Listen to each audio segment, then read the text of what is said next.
Sir வணக்கம் sir. வணக்கம். டெல்லியில் 2வது நாளாக புசி ஆனந்த், ஆதவ் அர்ஜுனா இவங்கெல்லாம் ஆஜராயிருக்காங்க. ஆமா. 41 பேர் அந்த விபத்து விவகாரத்துல எப்படி பாக்குறீங்க? ஆமா, ஏற்கனவே கரூர் சம்பவம் தொடர்பா விசாரணை ஏத்துக்கிட்டு உச்சநீதிமன்றத்தினுடைய அந்த உத்தரவுக்கு பிறகு விசாரணை ஏத்துக்கிட்டு இங்க வந்தாங்க. அந்த சிபிஐ டீம்லயே எஸ்பி எல்லாம் இருந்தாங்க. அவங்கெல்லாம் இங்கேயே வந்துட்டு கரூர்லயே ஒரு கேம்ப் போட்டு இங்கேயும் இவங்க 4 பேரையும் விசாரிச்சாங்க. புசி ஆனந்த், பொதுச் செயலாளர் புசி ஆனந்த், அதுக்கப்புறம் ஆதவ் அர்ஜுனா, அதுக்கப்புறம் நிர்மல்குமார், அப்புறம் அங்க இருக்கக்கூடிய மாவட்ட செயலாளர் மதியழகன், இவங்க 4 பேரையும் வந்துட்டு கூப்பிட்டு விசாரணை நடத்துறாங்க. இதே மாதிரி 2 நாள் விசாரணை நடத்துறாங்க. விசாரிச்சதுக்கு பிறகு எதுவும் இல்லை. அப்புறம் இப்ப மறுபடியும் வந்துட்டு அங்க இருந்துட்டு அழைப்பு விடுறாங்க. கிட்டத்தட்ட அதுக்கு எதுக்கும் பாத்தீங்கன்னா ஒரு 1-1.5 மாத இடைவெளியில இப்ப மறுபடியும் அவங்கள கூப்பிட்டு அந்த விசாரணை நடத்துறாங்க. 29ஆம் தேதிக்குள்ள நீங்க ஆஜராகுங்கன்னு சொல்லிட்டு இது பண்ணாங்க. இடைப்பட்ட நேரத்துல என்ன நடந்துச்சு அப்படின்னு நீங்க பாத்தீங்கன்னா, அவங்க வந்துட்டு அவங்க அலுவலகத்துல போயிட்டு எல்லா விதமான பதிவுகளையும் கேட்டதாகவும் அதெல்லாம் கொடுத்துட்டதாகவும் நிர்மல்குமார் வந்துட்டு இப்ப செய்தியாளர்கிட்ட சொன்னாரு. கொடுத்துருக்குறோம், அவங்க கேட்ட பதிவுகளை நாங்க கொடுத்துருக்குறோம், ஆவணங்களை கொடுத்துருக்குறோம், எல்லாத்தையும் கொடுத்துருக்குறோம் அப்படின்னாங்க. ஆனா வெளியில வந்து செய்தி என்னன்னா, அவங்க வந்துட்டு அந்த பேருந்துல பதிவான அந்த இதெல்லாம் வந்துட்டு தரல, ரெக்கார்டிங்ஸ் எல்லாம் வந்துட்டு தரல, காட்சிகள் எல்லாம் தரல அப்படின்னு சொல்லிட்டு சொன்னாங்க. ஆனா அது வெளியில வந்து பெருசா வரல, ஒரு ஆத்தன்டிக்கா வரல. ஏன்னா சிபிஐயும் சொல்லல, எப்படியும் சொல்லல. ஸோ இப்படிப்பட்ட சூழல்ல தான் நீங்க மறுபடியும் அப்பியர் ஆகணும்னு சொல்லிட்டு இவங்களுக்கு எல்லாம் வந்துட்டு 2வது முறை சம்மன் வந்துட்டு 29ஆம் தேதி நேத்தும், அதுக்கப்புறம் நேற்று 8 மணி நேரம் விசாரணை நடந்திருக்குது. இன்னைக்கு தொடர்ந்து நடந்திருக்குது. இது வரைக்கும் அந்த விசாரணை போயிட்டு இருக்கிறதா தான் செய்தி. என்ன காரணம்? ஒரு 10 விடயங்களை வந்துட்டு அடிப்படையா வச்சுதான் வந்துட்டு எல்லாமே வருது. ஏன் அந்த இடத்துல அந்த சம்பவம் நடந்துச்சு? ஏன் லேட்டா வந்தீங்க? அங்க வந்துட்டு 7:15 நீங்க வர்றீங்க, ஆனா 12 மணிக்கு அங்க வரப்போறதா சொன்னது யார் சொன்னது? எப்படி சொன்னாங்க அவங்க? அதை நம்பித்தான மக்கள் வந்தாங்க. என்ன விதமான ஏற்பாடு? ஏன் நீங்க தாமதமா வந்தீங்க? வரும்போது எப்படி அவ்வளவு கூட்டம் அங்க சேர்ந்துச்சு? கூட்டத்தை சேர்த்தீங்களா இல்ல அதுவா சேர்ந்துச்சா? சேர்ந்த போது எதுக்கு பேருந்த நடுவுல விட்டீங்க? இப்படி பல்வேறுபட்ட விடயங்களை வந்துட்டு கேள்வி கேட்கறாங்க அவங்க. அந்த கேள்விகள் தான் மறுபடியும் இப்ப ரிப்பீட் ஆக போகுது. பொதுவா சிபிஐ பொறுத்த வரைக்கும் பாத்தீங்கன்னா, எனக்கு தெரிஞ்ச மட்டும் இல்ல, ஒரு டீம் வந்துட்டு விசாரணை நடத்துன்னு வச்சுக்கோங்களேன், அது முடிச்சுட்டு அதுல எல்லாமே ரெக்கார்ட் ஆயிடும் கம்ப்ளீட்டா. அந்த எழுத்துப்பூர்வமும் ரெக்கார்ட் ஆயிருக்கும், காட்சி பூர்வமாகவும் அது வந்துட்டு பதிவு செய்யப்படும், காணொலி வாயிலா பதிவு செய்யப்படும். இன்னொன்னு போயிட்டு வேற ஒரு டீம் வந்து உட்காந்து இதே கேள்விகளை கேட்கும் வேற மாதிரி. சோ இதுல வந்துட்டு அவங்க எந்த இடத்துல ஏதாவது மறைக்க நினைச்சாங்கன்னா கூட வெளிப்பட்டோம் அப்படின்னு ஒப்பிட்டு பார்த்து அவங்க கண்டுபிடிச்சிருவாங்க. ஏன்னா சிபிஐ பொறுத்த வரைக்கும் என்னன்னா, அவங்க சார்ஜ் ஷீட் ஃபைல் பண்ணக்கூடிய ஒரு கட்டாயம் வந்துருக்குது. ஒரு வழக்கு அவங்க எடுத்து விசாரணைக்கு எடுத்து எஃப்ஐஆர் போடுறாங்க. அது போட்டிருக்கிறது ஏற்கனவே தமிழ்நாடு காவல்துறை போட்ட எஃப்ஐஆர் தான் இவங்களும் பண்ணாங்க, புதுசா ஒன்றும் போடல. அந்த எஃப்ஐஆர் பேஸ் பண்ணி அவங்க என்ன பண்றாங்க, விசாரணை நடத்துறாங்க. விசாரணை ஆரம்பிச்ச 60 நாளுக்குள்ள அவங்க வந்துட்டு குற்றப்பத்திரிகையை தாக்கல் செய்யணும் நீதிமன்றத்துல. ஆனா இப்போ வந்துட்டு 60 நாளைக்கு இப்போ வந்துட்டு 13ஆம் தேதி அந்த தீர்ப்பு வந்துச்சுன்னு வச்சுக்கோங்க, அடுத்த ஒரு 4 நாள்ல வந்தாங்க. ஸோ ஒரு 17 அக்டோபர்னு வச்சுக்கிட்டோம்னா கூட, அக்டோபர் 18, நவம்பர் 18, டிசம்பர் 18, 60 நாள் முடிஞ்சு போச்சு. இப்போ அதையும் தாண்டி 90 நாட்களுக்குள்ள ஏதாவது அவங்க பண்ணி ஆகணும். ஸோ நீதிமன்றம் அதை கேள்வி கேட்கும், ஏன் டிலே பண்றீங்க அப்படின்னு சொல்லும் போது அவங்க சொல்லணும். அதனால வந்துட்டு அவங்க என்ன பண்ணுவாங்க, இந்த சார்ஜ் ஷீட் ஃபைல் பண்றதுக்கு முன்னாடி இன்னொரு தடவை அந்த விசாரணை இது பண்ணி கன்ஃபார்ம் பண்றாங்கன்னு தான் நான் நினைக்கிறேன். ஸோ சார்ஜ் ஷீட் அப்படின்ற ஒரு இடத்துக்கு போயிட்டாங்க அப்படின்னோம்னா, அந்த இடத்துல வந்துட்டு இவங்க கிட்ட விசாரணை பண்ணிட்டு இதுல விஜயினுடைய இன்வால்மெண்ட் இருக்குதா, இந்த முடிவுகள் எடுத்ததுல லேட்டா போனதுலையோ, லேட்டா இங்க இருந்து பயணத்தை ஆரம்பிச்சதுலையோ, இல்ல லேட்டா பயணம் பண்ணதுலையோ, அங்க மெதுவா வண்டியை வந்ததுலையோ, இந்த ரோடு ஷோன்னு சொன்னதுலையோ, இவ்வளவு மக்கள் அங்க கூட்டப்பட்டதுலையோ, அது எப்படி கூட்டப்பட்டாங்க அப்படின்றதுலையோ, இல்ல அந்த இடத்துல இருந்து வெளியேறும் அப்படின்னு சொல்றது, இதெல்லாம் விஜயனுடைய முடிவு என்ன இருக்கு, அவருடைய இன்வால்மெண்ட் என்ன இருக்குது அப்படின்றத வந்துட்டு அவங்க தெரிஞ்சுக்கிறதுக்கு இவங்களோட பேசிட்டு அதுக்கப்புறம் அநேகமா விஜய் அழைப்பாங்க அப்படின்றது பொதுவான ஒரு ஊடகத்துல வந்துட்டு அது நிலவுது. இப்படிதான் செய்ய போறாங்க அப்படின்ட்டு சிபிஐ வட்டாரங்களை மேற்கோள் கொண்டு தான் அவங்க சொல்றாங்க இந்த மாதிரி அப்படின்ட்டு. ஸோ விஜய் அழைக்கப்படலாம், அப்படி ஒரு விசாரணைக்கு அழைக்கப்படலாம். அது அவர் அழைக்கிறது சரின்னு தான் நம்ம கருதுறோம். ஆரம்பத்துல இருந்து நம்ம சொல்லிட்டு இருக்கிறோம், விஜய் அதில் வந்து விசாரணைக்கு உட்படுத்தணும், அரெஸ்ட் பண்ணணும்லாம் சொல்ல வரல. ஆரம்பத்துல இருந்து நம்ம சொல்றோம் விஜய் விசாரணைக்கு உட்படுத்தணும். ஏன்னா அவருக்காக கூடி இருந்த கூட்டம். அப்ப அவரையும் அதை லேட்டா வந்தாரு. அப்ப அதனுடைய விளைவு தான் இந்த மாதிரிலாம் ஒண்ணு ஆச்சு அப்படின்றதெல்லாம் நம்ம சொல்லியிருந்தோம். ஸோ அந்த கோணத்திலேயே ஒரு வேளை சிபிஐ அணுகலாம், அப்படி பண்ணலாம். இது வழக்கு விசாரணை அப்படின்ற ஒரு ஆங்கிள். இன்னொரு ஆங்கிள் என்னன்னா, இதையே காரணம் காட்டி விஜயை வந்துட்டு பிஜேபி அதிமுக கூட்டணிக்கு இழுக்க பாக்குறாங்களா, ஒரு அழுத்தம் கொடுத்து அப்படின்ற ஒரு செய்தியை வந்துட்டு பரவலா உலவுது. ஏன்னா அப்படியெல்லாம் சிபிஐ, இடி, இன்கம் டாக்ஸ் இதெல்லாம் பயன்படுத்தக்கூடியதுதான் ஆளுங்கட்சிகள். அது பாஜக மட்டும் இல்ல, காங்கிரஸ் அதை பண்ணியிருக்கிறாங்க. அதற்கான சாத்தியக்கூறு இருக்கான்னா, நேற்று பேட்டி அளிக்கும் போது, நேற்று விசாரணைக்கு போனாங்களே, பேட்டி அளிக்கும் போது சொன்னாங்க, நீங்க அந்த மாதிரி கூட்டணி மாறுவீங்களா என்ன அப்படின்லாம் வந்துட்டு ஒரு கேள்வி எல்லாம் கேட்கும்போது நிர்மல்குமார் வந்துட்டு பதில் சொல்றாரு. அவருடைய பதில்ல வந்துட்டு ஒரு கேட்ச் இருக்குது. அது என்னன்னா, எங்களுடைய தலைமையில தான் கூட்டணி. விஜய் முதல்வர் வேட்பாளரை ஏத்துட்டு வரவங்களோட மட்டும் தான் நாங்க கூட்டணி அமைப்போம். ஒண்ணு, அது மட்டும் தான் கண்டிஷன். ரெண்டாவது, எந்த இடத்துலயும் நாங்க இதை விட்டு தர மாட்டோம். இதை அவர் சொல்றாரு. நாங்க தான் எங்களுடைய தலைமையில தான் கூட்டணி அப்படின்னு, கூட்டணி ஆட்சி கூட்டணி அப்படின்றத நாங்க எந்த நிலையிலும் விட்டு தர மாட்டோம் அப்படின்ற அந்த வார்த்தையை சொன்னாரு. அப்படின்னா அது தொடர்பா பேச்சுவார்த்தை நடந்திருக்குதா?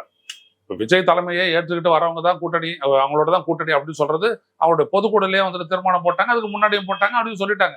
இப்ப இதை நாங்க விட்டுத்தர தயாரா இல்லை, எந்த காரணத்தை விட்டுத்தர தயாரா இல்லை அப்படின்ற ஒரு வார்த்தையை அவர் சேர்க்கும் போது அப்ப அதுல யோசிக்க வேண்டிய ஒரு இடம் இருக்குது.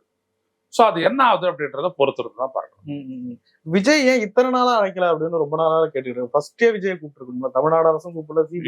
இல்ல அதாவது என்ன அப்படின்னம்னா, ஒரு கட்சி ஒரு நிகழ்ச்சியை நடத்துது அப்படின்னம்னா அதுக்குன்னு பொறுப்பா சிலர் எல்லாம் கொடுத்துருவாங்க. அந்த தலைமை வந்துட்டு நீ இதை பாத்துக்க, நீ அதை பாத்துக்க, நீ அதை பாத்துக்க, ஆர்கனைசர் எல்லாம் வந்துட்டு அப்படியே ஒரு அசைன்மெண்ட் மாதிரி கொடுத்துருவாங்க. அவங்க தான் நிறைவேற்றுவாங்க. அதுல வந்துட்டு இவங்களோட அதனால ஒரு மிஸ்ஆப் நடந்துருச்சு. அதான் கல்பபிள் ஹோமிசைட். இந்த மாதிரி 41 பேர் கொல்லப்பட்டாங்க. இதுல இவருடைய முடிவு அங்க ஏதாவது இருக்கா? ஏன்னா ஒரு காவல் அதிகாரி வந்து சொல்றாரு, ஒரு கேஸ்ல வந்துட்டு ஒரு இன்னொரு செக்ஷன் இருக்குது, கல்பபிள் ஹோமிசைடையும் தாண்டி அங்க இருக்கக்கூடிய அந்த அதிகாரியினுடைய அந்த ஆலோசனையின் படி இவங்க நடக்கல அப்படின்ற ஒரு செக்ஷன் 124 படி போட்டிருக்கிறாங்க. அது என்ன, அந்த அதிகாரி டிஎஸ்பி போய் சொல்றாரு, இதுக்கு மேல இந்த இடத்துல நிறுத்துங்க வண்டிய, 50 மீட்டருக்கு முன்னதாவே இந்த இடத்துல நிறுத்தி இங்க இருந்தே பேசுங்க, அதே கூட்டம்லாம் சரியா இருக்கும் அப்படின்றாங்க. இல்ல அந்த இடத்துல தான் எடுத்து போய் நிறுத்தணும் அப்படின்னு சொல்லிட்டு ஆதவர்ஜுனா சொன்ன மாதிரி சொல்றாங்க. சோ அந்த இடத்துக்கு கொண்டு போய் நிறுத்தும் அப்போ போலீஸ் தான் கைடு பண்ணி கொண்டு போகுது. ஆனா அப்ப போலீஸ் ஒண்ணு சொல்லியிருக்காங்க, நீங்க போனீங்கன்னா கிரௌடு பஸ்ட் ஆகக்கூடிய ஆபத்து இருக்குது சார் அப்படின்றாங்க. அவங்க கிரௌடு பஸ்ட் அப்படின்னா நெரிசல், அதான் அவங்க சொல்றாங்க. இப்ப இதை தாண்டி தான் அவங்க செஞ்சாங்க. அது அப்போ இது நடந்திருக்குது அப்படின்னம்னா இந்த இடத்துல விஜய் என்ன சொன்னாரு சொல்லல. இது நம்மளுக்கு யாருக்குமே தெரியாது. அந்த இடத்த விட்டு போயிடலாம் அப்படின்ற முடிவு விஜயனுடைய முடிவா இல்லையா? அவர் முன்னாடியே கண்ணு முன்னாடியே மயக்கம் போட்டு உழறாங்க, தண்ணி எல்லாம் எடுத்து பண்றாரு, ஆம்புலன்ஸ் எல்லாம் வந்து கூட்டு போது அந்த இடத்துல நான் தொடரவா அப்படின்னு அவர் கேட்கிறாரு. அப்படின்னும் போது அப்ப இந்த மாதிரி ஒரு சூழல்ல அந்த பேச்சு அவர் ஏன் தொடர்றதுக்கு முயற்சி பண்ணாரு? முடிச்சு எங்க போதும் அப்படின்னு சொன்னது எதுக்காக சொன்னீங்க? அப்ப சுத்திலும் நடக்கிறதெல்லாம் தெரிஞ்சுக்கிட்டே நீங்க இப்படி நடந்துக்கிட்டீங்களா அப்படின்ற பல கேள்விகள்லாம் எழுது இல்லையா? அந்த கேள்விக்கு கட்டாயம் விஜய் கிட்ட இருந்தாலும் பதில் இது பண்ணிடுறோம். சோ அதனால அவங்க வந்துட்டு அதை இது பண்றாங்க. நீங்க சொன்ன மாதிரி இவ்வளவு தாமதம் ஏன், அந்த கேள்வி இருக்குது. தமிழ்நாடு அரசுக்கும் காவல்துறைக்கும் இதுல ஏதாவது நெருக்கடி வர வாய்ப்பு இருக்கு? இல்ல அந்த மாதிரி எதுவும் இருக்காது. இப்ப அஸ்ராகாருக்கு தலைமையில ஒரு எஸ்ஐடி போட்டாங்க. அவங்க என்னெல்லாம் பண்ணாங்க அப்படின்றதெல்லாம் தூக்கி அப்படியே கொடுத்துறாங்க. Evidences as well as recorded whatever அதெல்லாம் வந்துட்டு அவங்க எடுத்து கொடுத்துறாங்க. ஸோ அது இதுல கண்டினியூஸ் அவங்களுக்கு இவங்களுக்குமான எந்த விதமான இதுவும் வரப்போறது இல்லை. ரெண்டாவது, கரூர்ல இவங்க இது பண்ண விசாரணை நடத்தும் போது அங்க காவல் பணியில ஈடுபடுத்தப்பட்ட கான்ஸ்டபிள், டிராபிக் கான்ஸ்டபிள், சட்டம் ஒழுங்கு எல்லாருமே அவங்க கூப்பிட்டு விசாரணை பண்ணிட்டாங்க. ஏற்கனவே கடைக்காரங்க, அங்க இருந்தவங்க, அங்க இருக்கிற வீடுகள் எல்லாத்தையும் முடிச்சிட்டாங்க. புரியுதுங்களா? வெறும் விஜய் ஆட்கள் மட்டும் தான் அப்படியே கூப்பிட்டாங்க அப்படின்றதுனால எல்லாரையும் கூப்பிட்டு பண்ணாங்க, சம்பந்தப்பட்ட அதனால தமிழ்நாடு காவல்துறைக்கு அதனால இது வரப்போறது இல்ல. சிலர் சொல்றாங்க காவல்துறை தாவே காவலர் தான் சொல்றாங்க, காவல்துறை ஏன் சுணக்கமா இருந்தது, காவல்துறையினுடைய பாதுகாப்பு குறைபாடு, காவல்துறை வேண்டும், இந்த மாதிரி கோணத்துல அரசியல் கோணத்துல விசாரணை. காவல்துறைக்கு வந்துட்டு பதில் சொல்றதுக்கு நிறைய விஷயம் இருக்குது. நானே சொல்லிடுவேன், உங்களுடைய விக்கிரவாண்டி மாநாட்டிலேயே ஸ்டாம்பீடு வந்திருக்கணும். அதை தடுத்தது காரணம் 8000 காவல் படை வந்துட்டு அங்க வந்துட்டு வழி உங்களுக்கான பாதுகாப்பு படையில ஈடுபடுத்தப்பட்டாங்க. இது அவங்களே என்கிட்ட சொன்னது. அவங்க சொன்னது, ஏன் இவ்வளவு சீக்கிரம் முடிச்சுங்க, ஏன் தீர்மானம் எல்லாம் வாசிக்கிறேன்னு, ஐயா அங்க பெரிய ஒரு ஸ்டாம்பீடு அபாயம் இருந்துச்சு, அதை நம்மளுக்கு வந்துட்டு அந்த காவல் அதிகாரி சுட்டி காட்டினாருன்னு பேரையும் சொன்னாங்க. காவல் அதிகாரி சுட்டி காட்டினாரு, எவ்வளவு சீக்கிரம் விஜயை பேச வச்சு முடிக்கிறீங்களோ அவ்வளவு குயிக்கா நாங்க வந்துட்டு இந்த மக்களை வெளியேற்றணும். இல்லாட்டி அவங்க சர்ச் பண்ணிட்டா அப்படியே அவங்க முன்னாடி தள்ளிக்கிட்டு வராங்க, எது வேணாலும் நடக்கலாம், அப்புறம் எங்களால விஜயை கூட காப்பாற்ற முடியாது, மேடையில இருந்துட்டு அவர் எடுத்துட்டு போயிட்டு வேண்ட சேர்க்க முடியாது அப்படின்னு சொன்னதுக்கு அப்புறம் தான் விஜய் உடனே அதை முடிச்சுக்கிட்டு கடற்கடன்னு பேச ஆரம்பிச்சு 6:40 முடிச்சாருன்னு சொன்னாங்க. அப்போ 8000 காவல் படையை வச்சு பாதுகாப்பு கொடுத்துச்சு. அப்போ அதுக்கு உள்நோக்கம் இருக்குதா?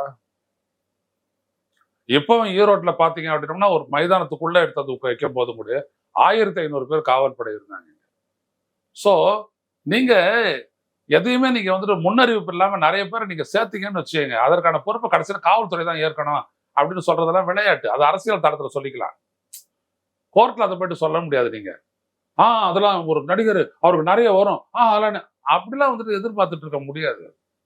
காவல் பணி அப்படின்றது அது ஒரு சட்டபூர்வமா ஒரு பாதுகாப்பு பொதுமக்களுக்கு கொடுக்கறது. ஆனா நீங்க என்ன பண்றீங்க? உங்களுடைய வசதி, உங்களுடைய உள்திட்டம் இதெல்லாம் வச்சுக்கிட்டு நீங்க எடுத்தாந்து இறக்கி சேர்க்குறீங்க. உங்களோட கூட கூட்டு வரீங்க. இந்த பஸ் எடுத்துட்டு போயிட்டு அந்த இடத்துல திணி அப்படின்றீங்க. அதுக்கெல்லாம் எப்படி காவல்துறை பொறுப்பாக்க முடியும்? இதெல்லாம் சிபிஐக்கு தெரியாதான்னா? அவங்களுக்கும் தெரியும். அவங்களும் மாநில காவல்துறையில பணியாற்றிட்டு தான் வந்திருக்கிறாங்க. அதனால தெரியும். அவங்க என்ன பண்ணாங்க? இதை வந்துட்டு ஒரு காவல்துறையினுடைய சதியா டில்ட் பண்ண பார்த்தாங்க. ஆனா அதற்கான ஆதாரம் இல்லை, எதுவுமே இல்லை. எதுவுமே அவங்க வந்துட்டு போலீஸ் இதுல நீதிமன்றத்தினுடைய இதுல வந்துட்டு அவங்க சொல்லவே இல்லை. அப்படிலாம் வந்துட்டு இவங்கள அந்த காரணம் அப்படிலாம் சொல்லவே இல்லை. இங்க சொல்லிட்டு இருக்கிறாங்க வெளியில, அவ்வளவுதான். ஜனநாயகன் இசை வெளியீட்டு விழா அப்படிங்க சார் இருந்தது. அது அவருடைய அந்த சினிமான்றதுல ஒரு கமர்ஷியல் ஆங்கிள் சார் அது. ஏன்னா அதாவது ஓவர்சீஸ் செல்லிங், வெளிநாடுகளுக்கு விற்பனை பண்றது அப்படின்னு வரும்போது அவங்க இந்த மாதிரி ஒரு மெகா அதை பண்ணி இவ்வளவு ஈர்ப்பு இருக்குது, அதனால அது அடமுன்னா ஒரு வேலை, அது ஒரு பார்கெனிங் தான். அது இவன் மாதிரி ஏதாவது பண்ணிட்டு விஜய் வந்துட்டு அப்படி டான்ஸ் ஆடுறது எல்லாம் வந்துட்டு அது ஒரு கமர்ஷியலா வந்துட்டு அவர் வந்துட்டு ப்ரமோட் பண்றாரு, அவ்வளவுதான். அதுல நம்ம எதுவும் சொல்ல முடியாது. ஆள போறான் தமிழன், நான் தனியா அதான் சொல்ல வரேன். அதாவது முழக்கங்கள், அப்புறம் ஸ்லோகன்ஸு, போட்டு பாரு ஓட்டை, அப்புறம் பாரு நாட்டை அப்படின்றது, பாசை இதெல்லாம் முடியாது பாசை அப்படிலாம் சொல்றது, அங்கிள் அப்படிலாம் சொல்றது, இதெல்லாம் அரசியல்ல ஒத்த ஓட்டை கெயின் பண்ணாரு. அரசியல்ல வந்துட்டு ஒரு ஊடகவியலாளர் இருந்துட்டு ஒரு சாதாரண மக்கள் தொலைக்காட்சியில பாக்குறவங்க வரைக்கும் இவரு அவங்கள கன்வின்ஸ் பண்ணணும். அவருடைய பேச்சு வந்துட்டு அவங்களுக்கு வந்துட்டு ஒரு நிறைவை தரணும்.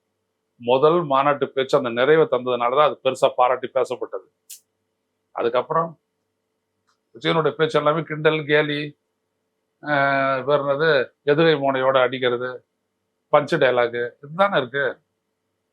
இதெல்லாம் வந்துட்டு என்ன பண்ணிடும் உங்களை? அந்த ஆட்சி செய்த சாதனைகள் இருக்குது, அது மக்கள்கிட்ட அது என்ன விதமான நிறைவை தந்திருக்குதுன்னு இருக்குது. அதை நீங்க எங்க உடைச்சிருக்கிறீங்க? நீங்க பாட்டுக்கு தோன்றதை நீங்க பேசிட்டு இருக்கிறீங்க. அங்க இருக்கா இல்ல, இங்க இருக்கா இல்ல இப்படின்ட்டு நீங்களும் உங்க ரசிகர்களுக்கும் நடுவுல நடந்த ஒரு உரையாடல். மக்கள் ஏத்துக்கணுமே அதை, அவங்க அனுபவிக்கிறவங்க இல்ல, அப்ப அவங்க எப்படி ஏத்துக்குவாங்க? சோ அதனால தமிழன் தான் ஆள போறான் அப்படின்றதெல்லாம் வந்துட்டு அவர் ரொம்ப நாளா சொல்லிட்டு இருக்காரு. தமிழன் தான் ஆள போறான், தமிழன் தான் ஆள போறான்ட்டு. தமிழ்நாட்டுல ஒரு கூட்டம் அப்படின்னா விஜய் கூட்டத்துக்கு ஏகப்பட்ட சிக்கல்கள், அதெல்லாம் அந்த தாவேக்க தொண்டர்கள் அத்துமீறதெல்லாம் இருக்கு. மலேசியாவில ரொம்ப கட்டுக்கோப்போட நடந்திருக்கு. ஒன்னே ஒண்ணுதான், அதான் ஒரு கொடி எடுத்து காட்டினோடனே தூக்கிட்டாங்கல்ல, அந்த மாதிரி இங்க நம்ம பண்ணல, அவ்வளவுதான். இங்க கூட புதுச்சேரியில எடுத்து, தமிழ்நாடு விடுங்க, புதுச்சேரி எடுத்து என்ன சொன்னாங்க? முதல்ல ஆரம்பிங்க, உங்களால நிறைய பேர் செத்து இருக்கிறாங்க, ஆனா நீங்க ஒண்ணு எனக்கு என்ன பண்ணணும் சொல்ல வேணாம் அப்படின்னு சொல்லிட்டு அந்த சொன்னாங்க இல்லையா, அந்த எஸ்எஸ்பி சொன்ன உடனே ஆரம்பிச்சிட்டாங்க கூட்டத்தை. உடனே போயிட்டு புசி ஆனது பேச ஆரம்பிச்சு கடன்னு முடிச்சுட்டு 12:30 அந்த இடத்த விட்டு புறப்பட்டார விஜய். நான் வெளில வந்தாலே அப்படியே ஜனம் வெளியில ரோட்டுக்கு வந்துருது, ரோட் ஷோ ஆயிடுது, அப்படியே மதந்துக்கிட்டு தான் வராருன்னாங்க. 160 கிலோமீட்டரு அங்கிருந்து பனையூர்ல இருந்து இங்க வந்தாரு, 150 கிலோமீட்டர் புதுச்சேரிக்கு. யாரும் எதுவுமே தடுக்கலையே, கரெக்டா 11 மணிக்கு உள்ள வந்து உட்காந்துட்டாரு. இங்கேயும் அதே மாதிரி தானே, கோயம்புத்தூர்ல இருந்து ஈரோடு 60 கிலோமீட்டருக்கு மேல, யாரும் தடுக்கலையே, கரெக்டா 11:15 வந்து உட்காந்துட்டாரு பஸ்ஸுக்குள்ள. எப்படி இதெல்லாம் நடக்குது? எல்லாருக்கும் தான் தெரியுமே விஜய் இன்னைக்கு வராருன்ட்டு, ஏன் யாரும் தடுக்கல? அப்ப இவங்க ஏற்பாடு பண்ணி இதெல்லாம் பண்றாங்கன்றது தெரிஞ்சா காவல்துறையினுடைய அந்த கவனக்குறைவு அப்படி எடுத்துக்க முடியாதா? எப்படி காவல்துறை எந்த இடத்துல கவனக்குறைவா இருந்ததுன்னு நீங்க சொல்லுங்க பாப்போம். இல்ல அங்க அப்படி ஸ்ட்ரிக்டா பிடிக்கிறாங்களா? அது வரை இங்க ஸ்ட்ரிக்டா பிடிச்சிருந்தா ஏன் அவங்க அப்படி பண்ண போறாங்க? இல்ல ஸ்ட்ரிக்டா பிடிக்கிறது என்ன, எதுக்கு பிடிக்கணும்? பிடிச்சாதான் இவங்க அதைத்தான் இவங்க வந்துட்டு எங்களுக்கு தடையை ஏற்படுத்துகிறார்கள், எங்களுக்கு நிபந்தனை கொடுக்கிறார்கள், எங்களை அழுத்துகிறார்கள், எங்களை அமுக்குகிறார்கள் சொல்லிட்டு இருக்கிறீங்க நீங்க. இங்க இருக்கிற ஆட்சி தயங்குது. ஜெயலலிதா இருந்தவன் தான் எல்லா கதையும் வேற, அது இல்ல. இவர் கொஞ்சம் லீனியன்டா இருக்கிறாரு இல்லையா? அதைத்தான் அவங்க அட்வான்டேஜ் எடுத்துக்கிறாங்க உங்களுடைய அரசியலுக்கு. நாங்க வருவோம், நான் எவ்வளவு ஏங்க ஏர்போர்ட்ல இருந்துட்டு மரக்கடை போறதுக்கு 6 மணி நேரம் எடுத்துக்கிட்டாங்க அவங்க. எதிரில் ரோடு காலியா இருக்குது, அப்படியே உருட்டிட்டு போனாங்க. தமிழ்நாடு அரசு என்ன பண்ணுச்சு? தமிழ்நாடு காவல்துறை என்ன பண்ணுச்சு? லீனியன்ட்டா விட்டுருச்சு. தேவையற்றது அது. புரியுதுங்களா? ஒத்துக்குவாங்களா? நாங்க ஒரு ஊரோட போகும்போது அந்த மாதிரி நிதானமா அப்படி ஒத்துக்குது தமிழ்நாடு காவல்துறை ஒத்துக்காது சார். முடிங்க சார், உங்களுக்கான டைமிங் இவ்வளவுதான் அப்படி சொல்லுவாரு. வந்து வான் பண்ணுவாங்கல்ல, இங்க எங்க வான் பண்ணாங்க? அவங்க ஆட்களுக்கு அவர் இப்படி இப்படி கையை காட்டிக்கிட்டே போறாரு. அப்படி அவ்வளவுதான். வேற என்ன புதுசா யார் இருந்தது? விஜய்க்கு ரசிகர்கள் இருக்காங்க, பெரிய அளவுக்கு ரசிகர்கள் இருக்காங்க, அவ்வளவுதான். இதை தாண்டி வேற எதுவுமே கிடையாது. அதை வச்சு அவங்க ரோட் ஷோன்ற பேர்ல பெரிய அளவிற்கு வந்துட்டு அவங்க வந்துட்டு என்ன சொல்றது, இந்த அடாத செயல்கள் அதெல்லாம் பண்ணிட்டு இருக்காங்க. இது இப்படி போயிட்டு விடிஞ்ச உடனே பயந்துட்டானுங்க. மேட்டர் அவ்வளவுதான். இப்ப மாட்டிக்கிட்டு முடிக்கிறாங்க. இப்ப எல்லாரும் ஒருத்தரா போயிட்டு இருக்கிறாங்க. சொட்டரை போட்டுக்கிட்டு போயிட்டு விசாரணையில கலந்துக்கிறாங்க.